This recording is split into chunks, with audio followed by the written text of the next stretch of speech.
नमस्कार।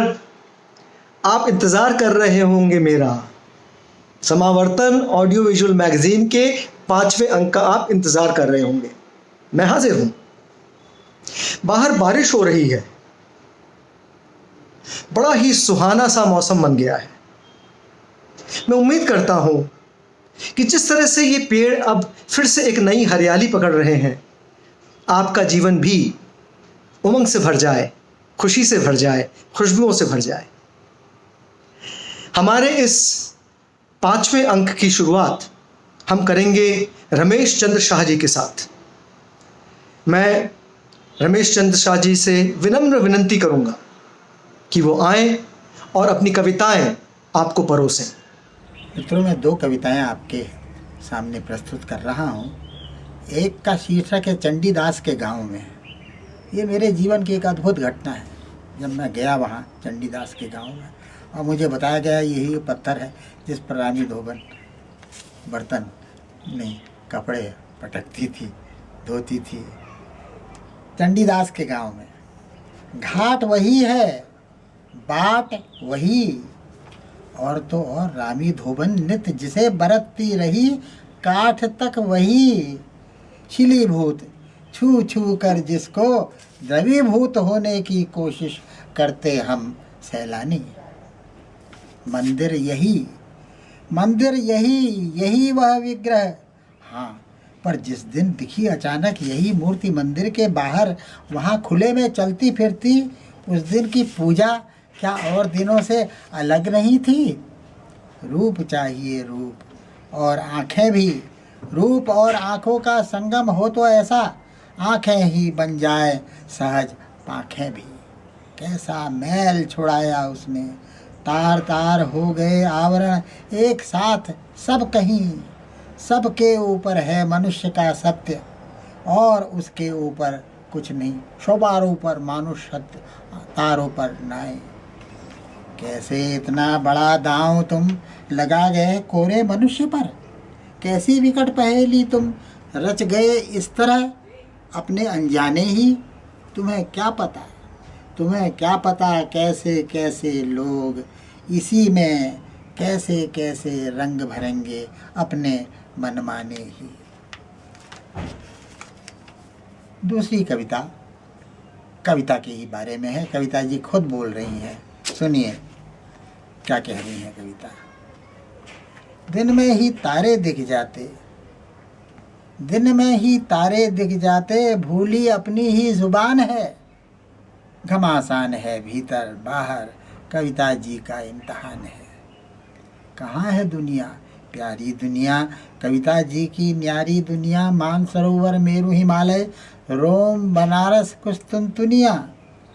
एक ज़बानी मास्को लेगा, एक ज़बानी लेगा लंदन। 2 पर्चे होंगे पीकिंग में, 2 पर्चे होंगे वाशिंगटन। दुनिया सारी पर्चे में है, कविता जी खुद पर्चे में है। रटती हनुमान चालीसा, दुनिया भारी खर्चे में है। घट के साईं चौपट राजा, घट के साईं चौपट राजा, ये भी आजा वो भी आजा। दाईं फड़के बाईं फड़के, बंद पड़ा है कब से बाजा। कविता जी आंखें मत फोड़ो, पढ़ी जा चुकी दुनिया छोड़ो। आंखें हैं तो आसमान है, चिंता क्या जब तलक कान है। कान कहाँ सुनते अब कविता, आंखें तुझे सौंप दी सविता। टेर रहा कब से संपाती, बुझी जा रही जीवन बाती। जी छोटा करके क्या होगा, ये संवाद की शक्ल में है कविता। जी छोटा करके क्या होगा, कविता जी है तो जहान है। दुबली तू किस अंदेशे से, कैसा तेरा इम्तहान है। अब कविता कह रही, जी की बात करें जंजाली, रहने दे मेरी कंगाली। सही नहीं जाती मुझसे अब दुश्मन की यह माला माली। देख घूमती धरती बाई, देख घूमती धरती बाई। मास्को, वाशिंगटन, शंघाई, पड़ते हैं झटके पर झटके। कहाँ मिलेंगे कृष्ण कन्हाई। क्या होगा गोरी दुनिया का, क्या होगा गोरी दुनिया का, क्या होगा कारी दुनिया का। अरे मैं भी नहीं रहूँगी कल तो क्या होगा सारी दुनिया का। घट के साईं चौपट राजा, ये भी आ जा वो भी आ जा, दाई फड़के बाई फड़के कुछ तो अपना रूप दिखा जा। दोस्तों, अनीता सबरवाल जी की कहानी ऑर्किड आप सुनते आए हैं। किन्हीं तकनीकी कारणों की वजह से हमें उसे रोकना पड़ रहा है, लेकिन अनीता जी आज भी आपके बीच आएंगी अपनी एक लघु कहानी को लेकर के। कहानी का नाम है खाड़कू, अ सिख टेररिस्ट। लगता है बड़ी ही इंटरेस्टिंग कहानी होगी। अनीता जी आइए और अपनी लघु कहानी खाड़कू सबको सुनाइए। नमस्कार, मैं अनीता सबरवाल आज आपके सामने अपनी कहानी खाड़कू पढ़ने जा रही हूँ। कितनी देर लगा दी तुमने? कहाँ थी? पता है ना 6 बजे सारा शहर उजाड़ हो जाता है। अंदर आते ही मम्मा ने कहा था अभी 5:15 हुए हैं। वैसे मम्मा 5 बजे हो या 6, उन्हें जो करना है कर ही लेंगे। टाइम देखकर नहीं निकलते वे लोग। मैंने उनकी चिंता को नज़रअंदाज करते हुए कहा वे कुछ करें या ना भी करें और कभी भी करें, हमें तो सब टाइम के हिसाब से करना होगा ना। मम्मा का सख्त चेहरा देखकर मैं चुप हो गई और अपने कमरे में चली गई। थोड़ी देर बाद 6 बजे का सायरन बजा। कुछ ना होते हुए भी एक अजीब सा डर, मनहूसियत माहौल में पसर गई। अब सुबह तक इन्हीं का राज होगा। पुलिस पेट्रोल होने पर भी यह डर हर एक घर में घुस जाता था। हमारे घर में भी, एक पुलिस अधिकारी के घर में, सबके होते हुए एक अजीब सा सूनापन छा गया था। ढलती शाम पर रात का स्याह रंग नहीं, मनहूसियत का, मौत का, खून का लाल रंग तारी हो गया। रोज ही होता था। काफ़ी बाद में तो हमें आदत हो गई थी। अच्छा, तू गई कहाँ थी? कॉलेज से तो 2:30 बजे आ जाती है। सारे सवाल उनको आज ही करने थे। करण के यहाँ गई थी, मैंने केतली में चाय की पत्तियाँ डालते हुए कहा। कैसे हैं वे सब? अच्छे हैं, आंटी ज़रा बीमार हैं। डॉक्टर राव आए हुए थे उनके यहाँ। अरे आज ही तो बात हुई थी, कुछ बताया नहीं सुनंदा ने। पर उनके यहाँ तो डॉक्टर गुप्ता आते हैं ना। मम्मा, मैं करण की नहीं, करणदीप की बात कर रही हूँ। रंधावा अंकल के यहाँ थी मैं। पानी केतली में डालकर मुड़ी तो मम्मा दबी लेकिन सख्त ज़बान में बोली, किसी दिन तुझे कोई उठा ले जाएगा और काट कर फेंक देगा। किसी को पता भी नहीं चलेगा, लाश तक नहीं मिलेगी तेरी। क्या? कौन ले जाएगा मुझे उठाकर और कौन काट कर फेंकेगा? करणदीप? Randhawa uncle aunty? आप उनके बारे में ऐसा कह रही हैं? क्या हो गया है आपको? सारे आपको दुश्मन क्यों लगने लगे हैं? बेवकूफ़ लड़की, वे दुश्मन नहीं लग रहे। माहौल कैसा हो गया है आजकल, तू नहीं जानती क्या? मैं दूसरे लोगों की बात कर रही हूँ। क्या नहीं जानती मैं? कौन है वे दूसरे लोग? सारे लोग ऐसे नहीं हैं मम्मा। यह ओबराय आंटी, गिल अंकल, सरबजीत वीर जी, गुरदीप वीर जी, छोड़ दें इन्हें। और करण मुझे कब से जानता है। वह साथ हो ना तो मुझे किसी से कोई भी डर नहीं लगता। पर तेरे साथ रहने से वह ज़रूर मारा जाएगा। तेरे डैडी के भी 100 दुश्मन हैं और रंधावा भाई साहब के भी। उन लोगों की बात कर रही हूँ मैं। तुझे वहाँ आते जाते देखकर कोई भी देख लेना सोनल, खुदा ना खास्ता अगर खालिस्तान बन गया ना तो सारे सिख, अच्छे बुरे, दुश्मन या दोस्त वहीं जाएंगे। मीनल मम्मा की बात काटते हुए बोली। तो अब इंतज़ार करें नामुमकिन के मुमकिन होने का और चंडीगढ़ जैसे खूबसूरत शहर में ढूंढ ढूंढ कर दोस्त बनाए। हमारा अपना शहर है और अपने ही लोग मीनल। छोड़ दें दोस्तियाँ सिर्फ इसलिए कि कुछ लोग ये नहीं चाहते। नहीं, मैं यह नहीं कह रही। कुछ दिन के लिए ना आ जाओ कहीं, ना करण के यहाँ ना करणदीप के यहाँ। तुझे नहीं पता तेरे डैडी आज कितने अपसेट हैं। बहस मत किया कर हर बात पर। मैं सिख या हिंदू के अच्छे बुरे होने की बात नहीं कर रही। प्लीज़ सोनल, तूने आज शायद न्यूज़ नहीं सुनी। मम्मी का चेहरा और आवाज़ दोनों नरम पड़ गए। इतना तो मैं समझ गई थी कि कुछ ज़्यादा ही बुरा हुआ है, लेकिन डर के मारे पूछ ही नहीं पाई। कांपती दिल से अपने कमरे में आ गई, चाय वहीं छोड़ के। बहादुर चाय बना लाया था, बहुत बेस्वाद लगी मुझे। जैसी थी मैंने पी ली, तभी डैडी आ गए। बहुत थके हुए, बेहद उदास, कपड़े बदले और चुपचाप लेट गए। बात भी नहीं की हमसे। एक और अजीब बात हुई। गेट पर तैनात गनमैन और जो कमांडोज थे उनको जाने के लिए कह दिया। अब उन्हें क्यों भेज रहे हैं, मम्मी ने पूछा था। वह जानती थी कि वे लोग किसी भी हालत में नहीं जाएंगे, चाहे कितनी भी ज़बरदस्ती की जाए उनके साथ। जब हम दूसरे लोगों को नहीं बचा सकते तो हमें क्या हक है सिक्योरिटी का? खास हैं क्या हम लोग?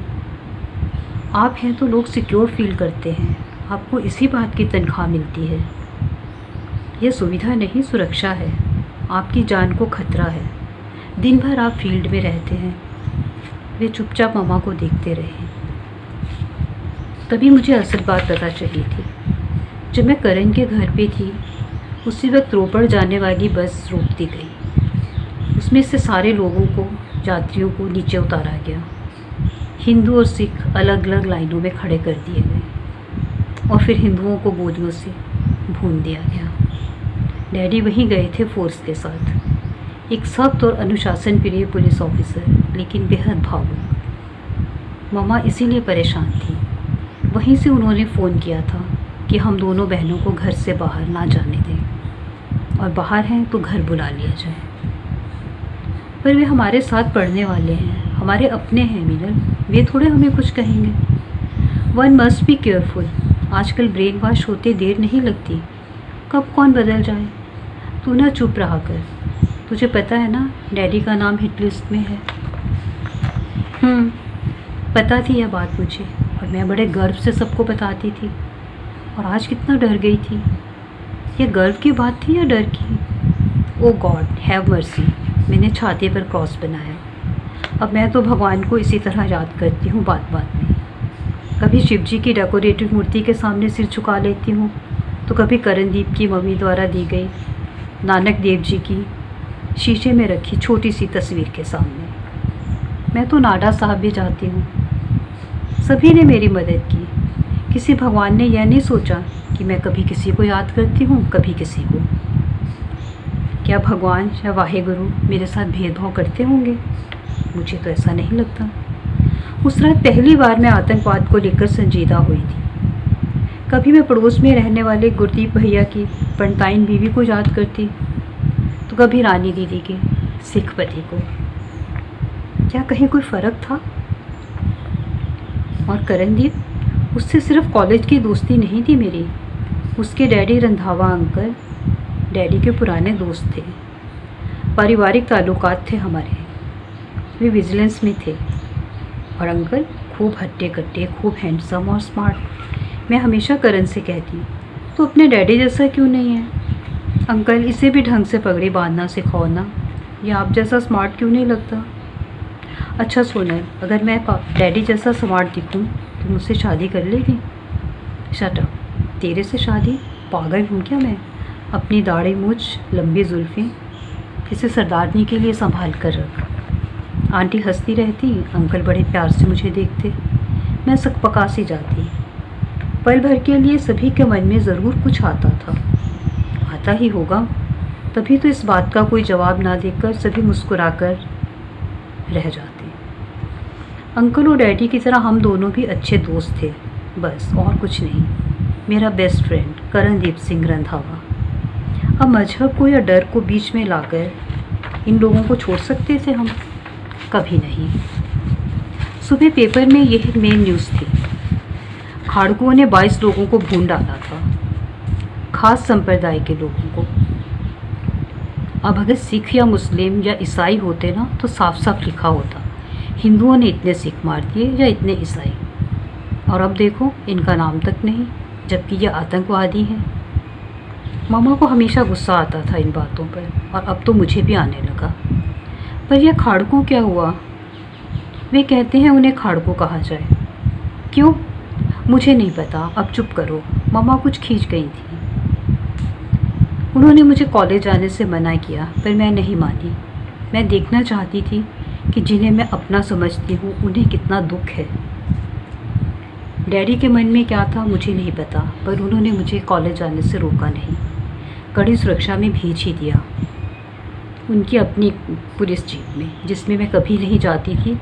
ना मुझे और ना ही डैडी को यह पसंद था। लेकिन आज कुछ बात अलग थी। कॉलेज कैंपस में सन्नाटा था। कोहली सर पोइट्री की क्लास लेते हुए नीचे नज़रें किए रहे, पता नहीं क्यों। शर्मा सर ने कहा, आज कॉमेडी ऑफ एरर नहीं पढ़ाएंगे, ड्रामा क्लास तो आज होगी ही नहीं। पर तुम्हें आज नहीं आना चाहिए था सोनल, तुम्हारे डैडी तफ्तीश कर रहे हैं ना इस केस की। मैंने उन्हें देखा, मेरी आंखें भर आईं, कुछ बोल ना सकी, बस सिर हिलाकर रह गई। टीचर भी टीचर नहीं, हिंदू सिख नहीं, इंसान ही तो होते हैं। काश हर कोई सिर्फ इंसान ही हो, बस इंसान और कुछ नहीं। कैंटीन में हरभजन भी चुप था, ना हंसी, ना गुस्सा, ना दुआ सलाम। मैंने सत श्री अकाल कहा तो भी चुप रहा। मैंने देखा कि ज़्यादातर सिख लड़के लड़कियां कुछ महसूस कर रहे थे। यह कुछ क्या था मैं समझ भी रही थी और अनजान भी थी। तभी पूछ बैठी, यह खाड़कू क्या होता है? जो कि मुझे नहीं पूछना चाहिए था। जो खड़का के रख दे, हिला दे सबको, मतलब कि जो सबको खड़का देते हैं, मतलब डराने वाले। हमसे डरो, हमारा आदेश मानो, बंदूकों से मार हिला रहे हैं ना सबको। वे सोच रहे हैं वे भगवान हैं। अजीत ने कहा, क्या पागलपन है? मैंने कहा, और मेरे होंठों से निकली बात कहाँ कहाँ से गुजर कर कहाँ आ खड़ी हुई, एहसास ही नहीं हुआ। बात का हर मोड़, हर गली, हर घर आतंकवादी हो गया और हम सब हो गए खाड़कू।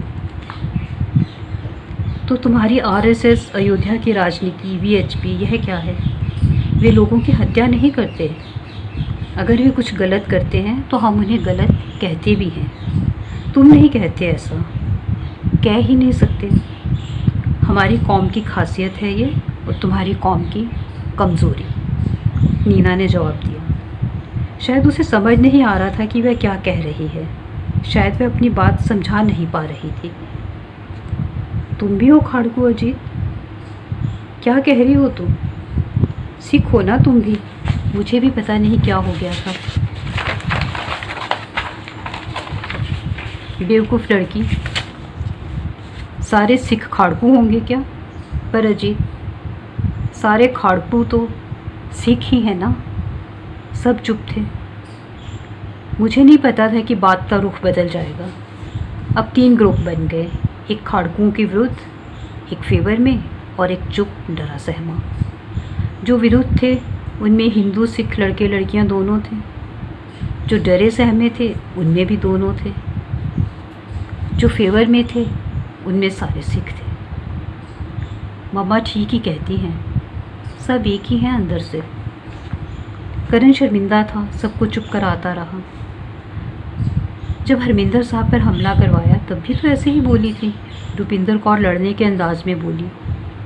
पहली बार उसके नाम के आगे लगे कौर का ध्यान आया मुझे। बदनाम कर दिया था उस पाक जगह को। असला था वहाँ, पैसा था, पाकिस्तान से भी लोग आते थे वहाँ, आतंकवादी थे, सारी दुनिया जानती है। जाने क्या क्या होता था वहाँ पे। नीना चिल्लाते चिल्लाते रोने लगी। तूने देखा था क्या आतंकियों को वहाँ पे? रुपिंदर फिर बोली, मेरा भाई वहाँ शहीद हुआ, मेजर था वह। सेना ने सारी कार्रवाई पक्की जानकारी पर की थी, वरना अपने ही देश में अपने मंदिर मस्जिदों पर कोई हमला क्यों करेगा?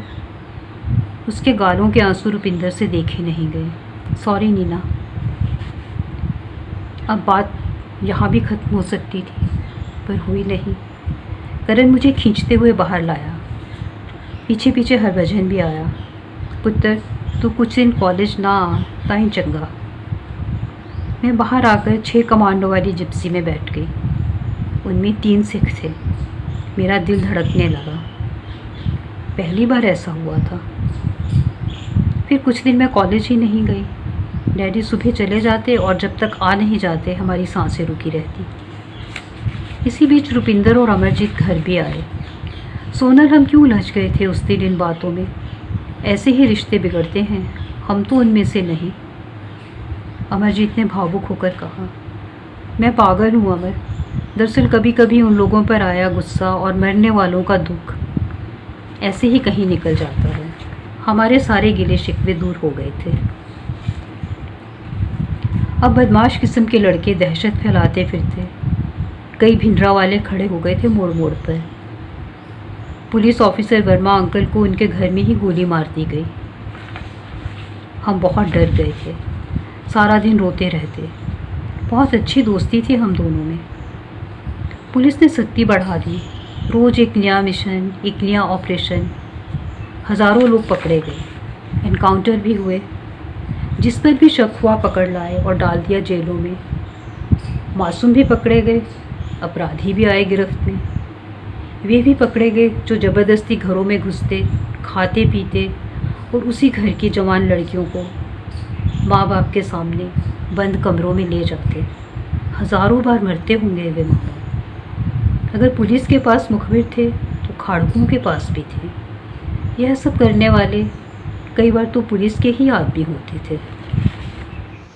निरंजन श्रोत्रिय जी, अब तो लोग आपको अच्छी तरह से पहचानने लगे हैं। ये जो हमारा एक सिलसिला चलता है समावर्तन ऑडियो विजुअल मैगजीन का, इसकी निरंतरता आप बनाए रखते हैं युवा कवियों को लेकर के। आइए निरंजन भाई, और आज के इस पहल को आगे बढ़ाइए। नमस्कार दोस्तों, आज सुनते हैं हिंदी समकालीन कविता के महत्वपूर्ण हस्ताक्षर आशुतोष दुबे से उनकी कुछ कविताएं। आशुतोष के 4 संग्रह अभी तक प्रकाशित हुए हैं। चोर दरवाजे से, असंभव सारांश, यकीन की आयतें और हाल ही का संग्रह विदा लेना बाकी रहे।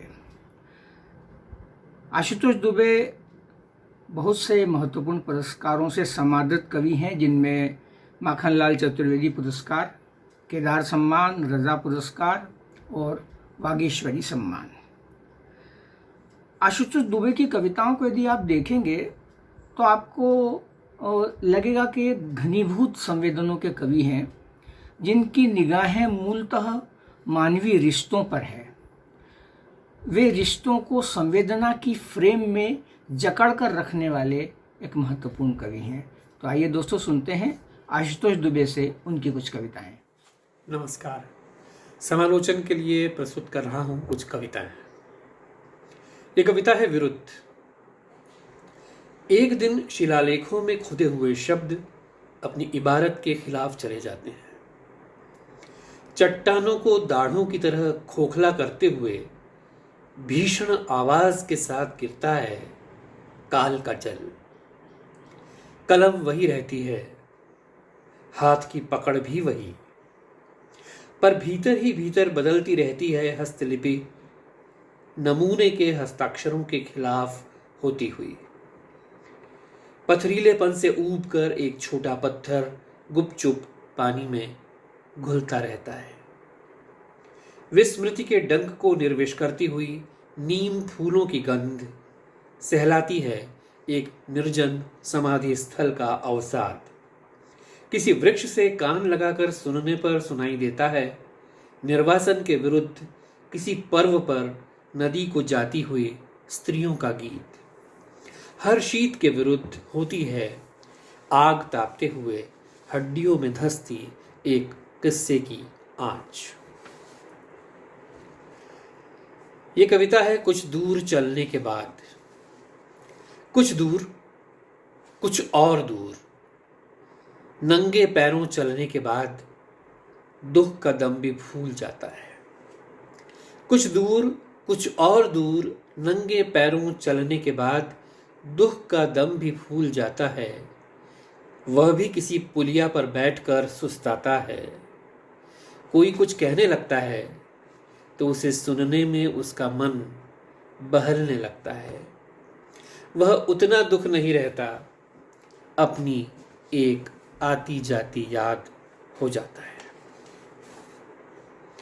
यह कविता है खिड़की वाली सीट। खिड़की वाली सीट एक ऐसी जगह है जहां से भीतर होते हुए भी वे बाहर हो जाते हैं।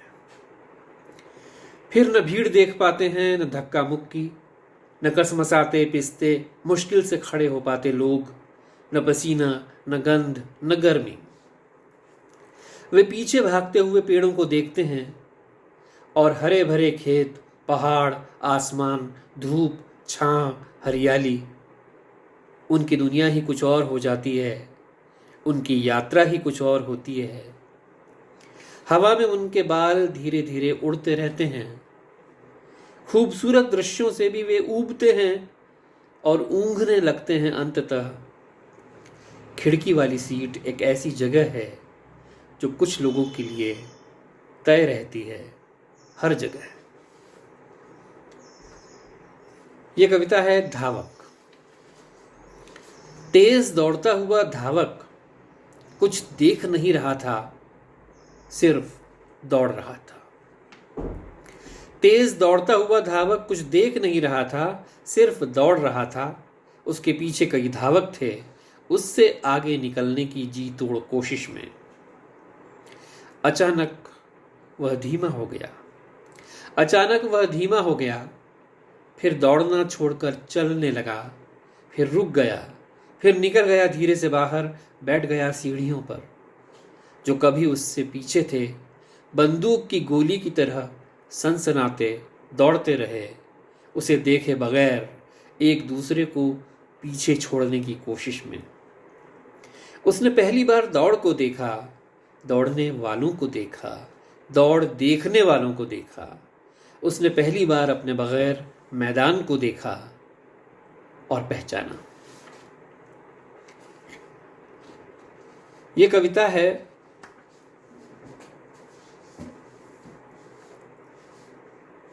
न होना। कभी नाखून काटना भी पहाड़ की तरह लगता है, कभी नाखून काटना भी पहाड़ की तरह लगता है। दाढ़ी बनाना अजाब, आलमारी खोलने पर कमीजों की हंसी सुनाई देती है। उस पहिए की आत्मा मेरे भीतर काबिज है, जिसे कोई बच्चा एक डंडी से लुढ़का रहा था और अब उस घूमते पहिए के पीछे दौड़ते रहने से ऊब कर पीछे रह गया है। पहिए को साधे रखने वाली रफ्तार मायूस होकर जा चुकी। अब टेढ़ा मेढ़ा होता हुआ मैं जमीन पर गिरने ही वाला हूं। भाड़ में जाएं, न जाने किस तरफ भागते दौड़ते हाँफते लोग। उनके कदमों की आवाज़ भी अब बहुत दूर चली जाए। मेरे ऊपर गिरते रहें सूखे पत्ते और धूल, जिनके ऊपर से सरपट गुजर जाए गिलहरी। कोई भटकती हुई चींटी मुझे टोहने चली आए। कभी हवा मेरा चेहरा देखने के लिए जोर से चले और उसे कुछ न दिखे। नाम और निशान घुलते रहें बेआवाज़, पूछते जाएं मेरे तमाम पते हर तरह की तख्ती से। दोस्तों, कैसा लगा हमारा ये 5वां अंक आपको? देखिए, हम तो बड़ी बेसब्री से इंतज़ार करते हैं कि आप अपने लेख, अपनी कविताएं, अपनी रचनाएं हमें भेजेंगे। इनके द्वारा हमें पता चलता है कि आप हमें कितना प्यार करते हैं। आप इनको भेजिए हमें। हमारा ईमेल आईडी पता वैसे आपको मालूम है, मैं फिर से बता देता हूँ, samavartan145@gmail.com। हमारा वेबसाइट है www.samavartan.com। हाँ, यूट्यूब में और फेसबुक पे, उस पर तो हम हैं ही आपके साथ। और जैसा कि मैं हमेशा कहता हूँ, 6th एपिसोड यानी कि कल रविवार के लिए आप मेरा इंतज़ार करिएगा और मैं हमेशा की तरह आपका इंतज़ार करूँगा। नमस्कार।